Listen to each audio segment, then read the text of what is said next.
नमस्कार, बहुत स्वागत है आप सभी का। मैं हूं आपके साथ आशुतोष चतुर्वेदी। अंतर्राष्ट्रीय खबरों की हम शुरुआत करें उसके पहले हेडलाइंस पर नजर डालेंगे।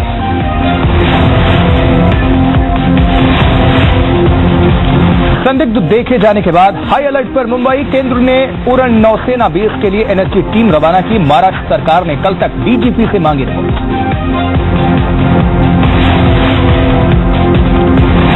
हमले के बाद एक्शन में मोदी सरकार। पाकिस्तान के साथ सिंधु जल समझौते को तोड़ने के दिए संकेत। कहा किसी भी समझौते के लिए आपसी विश्वास जरूरी। महाराष्ट्र में आरक्षण के लिए लामबंद मराठा। कई जिलों में शक्ति प्रदर्शन के बाद नवी मुंबई में जुटे 1.5 लाख लोग। फडणवीस का दावा, सरकार कर रही है काम।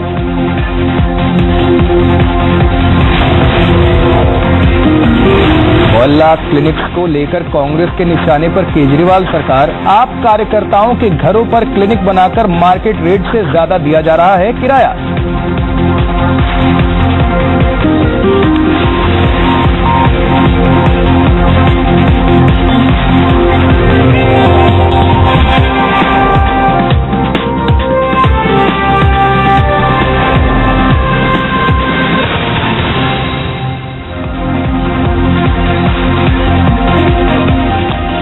तो अराउंड द वर्ल्ड में हम बात करेंगे आज पाकिस्तान की तरफ से यूएन में कश्मीर मुद्दा उठाने के दुस्साहस की और भारत की तरफ से उसे करारा जवाब देने की। उरी हमले के बाद भारत ने अब पाकिस्तान पर शिकंजा कसना शुरू कर दिया है और ऐसी खबरें आ रही हैं कि भारत अब पाकिस्तान के साथ सिंधु जल समझौते को तोड़ने पर विचार कर सकता है। विदेश मंत्रालय के प्रवक्ता ने एक सवाल के जवाब में कहा है कि किसी भी समझौते को लागू रखने के लिए दोनों पक्षों में आपसी विश्वास और सहयोग बहुत जरूरी है। उरी हमले के बाद कार्रवाई को लेकर विकास स्वरूप ने कहा कि हमारा काम खुद बोलता है और इसके नतीजे मिलने अभी से शुरू हो गए हैं।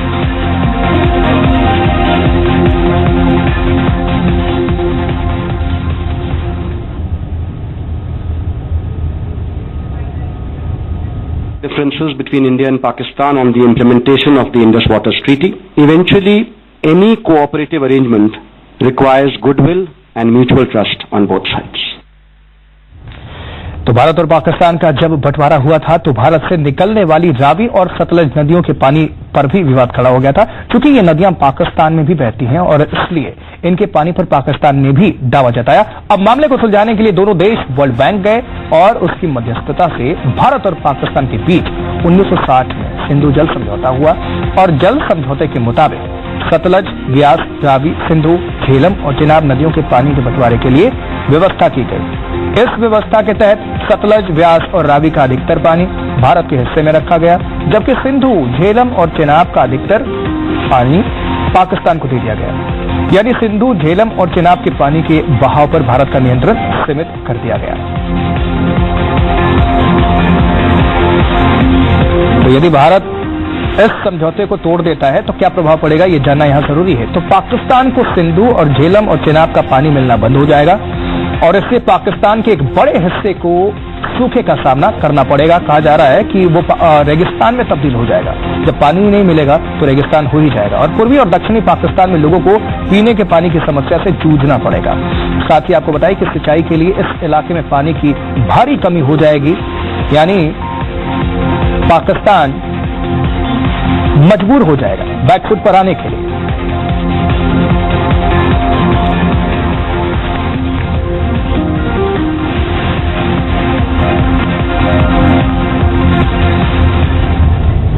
और उधर पाकिस्तान की राजनीतिक पार्टियां अपने फायदे के लिए आतंकियों का समर्थन कर रही हैं। ये दावा पाकिस्तान के चीफ जस्टिस अनवर जहीर जमाली ने किया है।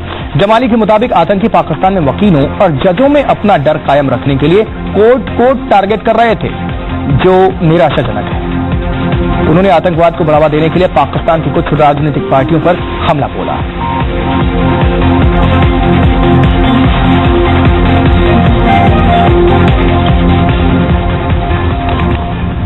और नवाज शरीफ जब यूनाइटेड नेशंस में बुधवार को भाषण दे रहे थे तब बलोचिस्तान की आजादी के समर्थन में नारे लगाए जा रहे थे। आज बलोचिस्तान से एक लड़की का पैगाम आया जिसमें उसने पाकिस्तानी सेना और सरकार के जुल्मों की कहानी बयां की और नवाज शरीफ के 8 मिनट के कश्मीर राग को करारा तमाचा जड़ा है, जिन्हें अपने देश में जुल्म ही नजर नहीं आते, लेकिन दूसरे देश की जमीन से नजरें हटती ही नहीं। नवाज शरीफ ने यूनाइटेड नेशंस में भले ही 8 मिनट तक कश्मीर का रोना रोया हो, लेकिन एट्रोसिटीज कहां होती है ये बलूचिस्तान की एक मजलूम लड़की ने बता दिया। 50 से ज्यादा डेरा बख्शी के इलाके में पाकिस्तानी फोर्सेस औरतें, बच्चे और बुजुर्ग को उठा के और लापता किया है। पाकिस्तानी फोर्सेस यहाँ तक के हमारे औरतों को नहीं बख्श रहा है। हमारे औरतों को उठा के लापता करके और उनके साथ किस तरह जुल्म करके और किस तरह तशद्दुद करके, यहाँ तक के रेप सेल्स भी। अपनी सरहद के पार जुल्मों की गढ़ी हुई दास्तान लेकर नवाज शरीफ यूनाइटेड नेशंस की महापंचायत में पहुंच गए, लेकिन उस दर्द, उस जुल्म पर एक शब्द नहीं फूटा जो उनके देश के अंदर ही ढाए जा रहे हैं। और ऐसा ही बलूच के साथ जुल्म की हदें पार कर चुका है, यहाँ तक कि हमारे मुल्क को कब्जा करके और हम जैसे मजलूम कौम पर जुल्म के हदें तो पार कर चुका है। कश्मीर का दुखड़ा नवाज शरीफ रोते हुए नहीं थकते हैं। भारतीय सेनाओं के उस जुल्म की झूठी कहानी कहते हैं जिसे सिर्फ पाकिस्तान ही महसूस कर सका है, लेकिन उन्हें बलूचिस्तान का वो दुख नहीं दिखता जो यहाँ के लोगों की जनसंख्या ही खत्म कर रहा है। तब से नरेंद्र मोदी साहब ने ये बयान जारी किया है बलूचिस्तान के बारे में, तब से तो पाकिस्तान की जुल्में और बलूच कौम के ऊपर बरस रहा है। यहाँ तक कि हमारे हर तबके, हमारे लॉयर्स, हमारे टीचर्स, हमारे डॉक्टर्स कोई भी सेफ नहीं है, और जो हमारे एजुकेटेड तबके होते हैं उनको उठाकर और उनको लापता करना और उन्हीं की मसशुदा लाश किसी वीरान जगह पर फेंक देना। बलूचिस्तान में जुल्म आज से नहीं ढाए जा रहे हैं, ये सिलसिला सालों से चल रहा है। संगीन के दम पर यहाँ के लोगों को खामोश किया जाता है और ये मुद्दा अलग अलग देशों में रहने वाले बलोच सड़कों तक ले आते हैं। नवाज शरीफ तब कुछ नहीं कहते, कश्मीर के अलगाववादियों को वो आवाम की आवाज मानते हैं, लेकिन बलूचिस्तान के नेता को वो राष्ट्रद्रोही घोषित कर देते हैं। नवाज शरीफ के दिल का दर्द बुरहान वानी जैसे आतंकियों के लिए बढ़ जाता है, लेकिन ब्रह्म डगबुक्ति, मेहरान मारी जैसे नेताओं के खिलाफ वो इंटरपोल का नोटिस चाहते हैं।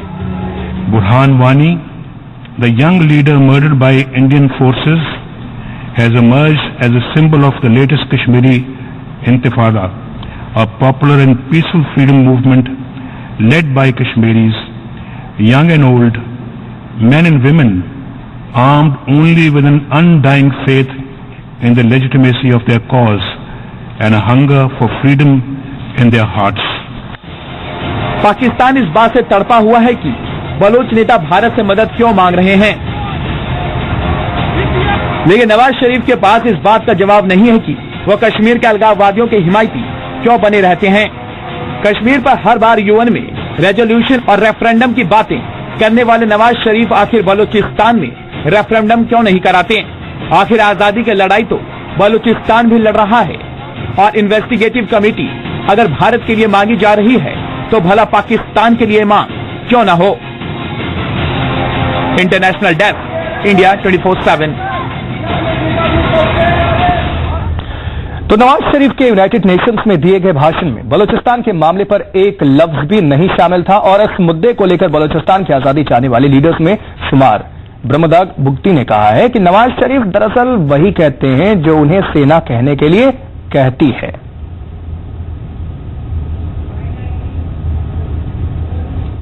पाकिस्तान में आपको याद होगा थोड़ा सा मसला हुआ था काफी अरसे पहले, इसी को लेकर हुआ था कि आर्मी ने कहा क्लियर करके गवर्नमेंट को कि जो 3 प्रॉब्लम्स हैं इनमें आपको टच नहीं करना है। जो पॉलिसी हम बनाएंगे हमारा ही है और शुरू से ही हमारा रहा है, इनको आप टच नहीं करेंगे। बलूचिस्तान प्रॉब्लम और इंडिया के साथ ताल्लुकात कैसे होने चाहिए, क्या करना है क्या नहीं करना है, एंड फॉरेन पॉलिसी। तो ये उसी में है, तो उनको जो कुछ दिया जाता है वो वही पढ़ते हैं, बाकी इनसे कोई पूछा भी नहीं जाता कि या ना इनको बात करने की इजाजत है आर्मी के सामने कि यहाँ जी क्या हो रहा है, या ये होना चाहिए या ये नहीं होना चाहिए। तो वो ऐसे ही रबर स्टैंप है और बैठे हैं, जो इनको आर्मी कहते हैं वो करते हैं। और बलूचिस्तान में, आप बलूचिस्तान को छोड़ें जी, वहां पर कश्मीर पर सिर्फ बात करना वो एक हिपोक्रेसी उनका जाहिर होता है कि बलूचिस्तान में आप खुद क्या कर रहे हैं। तो ब्रह्मदास बुगटी ने भारत में शरण लेने की खबर को भी पुख्ता करते हुए कहा कि उन्होंने इंडियन एम्बेसी से बातचीत की है, साथ ही उन्होंने पाकिस्तान को दुनिया में टेररिस्ट नेशन घोषित करने की वकालत की है। सब आपसे तंग आ चुके हैं, so it's a terrorist state. I think इनको डिक्लेयर करना चाहिए पूरी दुनिया को, और जो कि यूएन में हमने देखा अभी जो कुछ हो रहा है यहाँ जेनीवा में, और जेनीवा यूएन से बाहर, ये बहुत अच्छी चीजें हैं, कंटिन्यू रखनी चाहिए। मेरे ख्याल में पाकिस्तान पर ये प्रेशर इंटरनेशनली बढ़ाना चाहिए, इनको टेररिस्ट स्टेट और उसकी आर्मी को एक ब्लैकलिस्ट करना चाहिए कि तमाम जो दुनिया के ममालिक हैं इनको सपोर्ट करना छोड़ दें और इनको ब्लैकलिस्ट करें। जरूरत इस बात की है, आप जितना इसको प्रोलॉन्ग करेंगे उतना तैयारी करें और सिविलियंस कैजुअलिटीज का और टेररिस्ट अटैक्स का। तो जिस बलूचिस्तान को लेकर पाकिस्तान की नींदें हराम हो चुकी हैं, जिस बलूचिस्तान की जनता को पाकिस्तानी सेना दिन रात टॉर्चर करती है, वो बलूचिस्तान दरअसल क्यों पाकिस्तान के लिए इंपॉर्टेंट भी है, और आपको बता दें कि उपेक्षा का शिकार भी क्यों है। बलूचिस्तान के नाम पर पाकिस्तान बौखला उठता है, और आखिर क्यों पाकिस्तान का एक हिस्सा उससे आजादी पाने के लिए बेचैन है। इन सब सवालों का जवाब हमारे इस रिपोर्ट में है। एरिया के लिहाज से बात करें तो बलूचिस्तान पाकिस्तान का सबसे बड़ा प्रांत है। हालांकि बाकी के 4 प्रांतों के मुकाबले बलूचिस्तान की आबादी सबसे कम है, लेकिन ये इलाका पाकिस्तान के लिए अहम इसलिए है क्योंकि इसकी सीमाएं ईरान और अफगानिस्तान से मिलती हैं, और ये नेचुरल रिसोर्सेज का भंडार है। गैस, कोयला और तांबे के यहाँ बड़े भंडार हैं, लेकिन ये पाक का सबसे गरीब प्रांत है। पाकिस्तान के 40% इलाके में बलूचिस्तान मौजूद है। इसकी सरहद दक्षिण पश्चिम में ईरान और उत्तर से लेकर उत्तर पश्चिम तक अफगानिस्तान से लगती है। इसके उत्तर पूर्व में पाकिस्तान के कबायली इलाके और दक्षिण में अरब सागर है। बलूचिस्तान का संघर्ष अंग्रेजों के जमाने से ही चला आ रहा है। पाकिस्तान बनने के बाद काफी नानुकुर के बाद बलूचिस्तान की सीमा पाक में शामिल हो गई, लेकिन शिकायतें कभी दूर नहीं हुई। वजह रही कि पाकिस्तान ने जितनी ताकत इस इलाके पर अपना अधिकार मजबूत करने में खर्च की है, उसका बहुत छोटा सा हिस्सा ही यहाँ के लोगों को मुख्यधारा में शामिल करने की मुहिम को दिया गया। नतीजा ये हुआ कि दिलों के बीच दूरियां बढ़ती गई और पाकिस्तान बार बार यहाँ की आवाम को अपनी ताकत दिखाता रहा। 1948, 1958, 1962, 1973 और 2002 में यहाँ पाकिस्तानी सेना की बड़ी कार्रवाइयाँ हुई। इनमें भारी हथियारों का इस्तेमाल और हवाई हमले भी किए गए। नाराजगी और तब बढ़ गई जब 2006 में बलूच नेता अकबर बुख्ती को कत्ल कर दिया गया। उस वक्त पाक के राष्ट्रपति रहे परवेज मुशर्रफ ने इसे सही कार्रवाई करार दिया था। आज बलूचिस्तान से हजारों की तादाद में लोग लापता हैं और सरकार के पास इसका कोई जवाब नहीं है कि वो कहाँ हैं।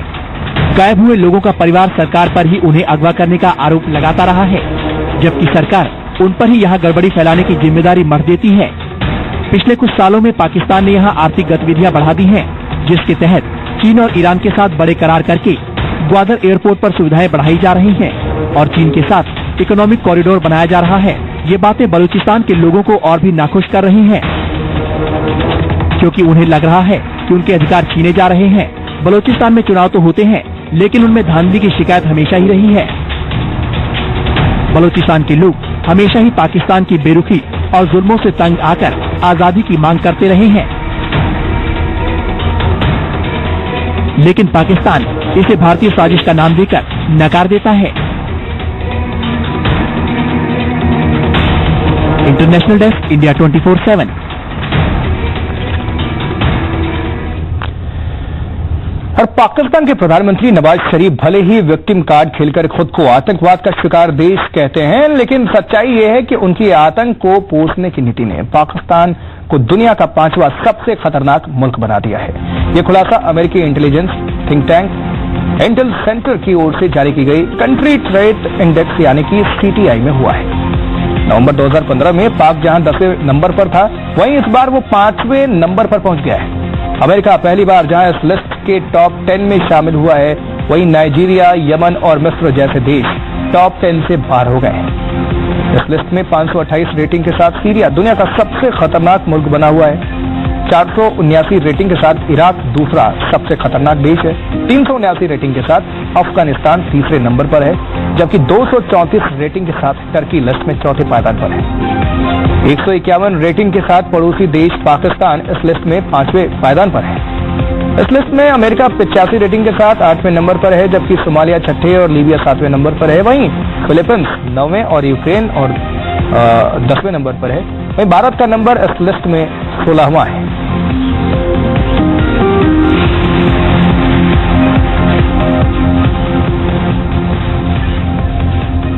एक छोटा सा ब्रेक, लौटेंगे फौरन।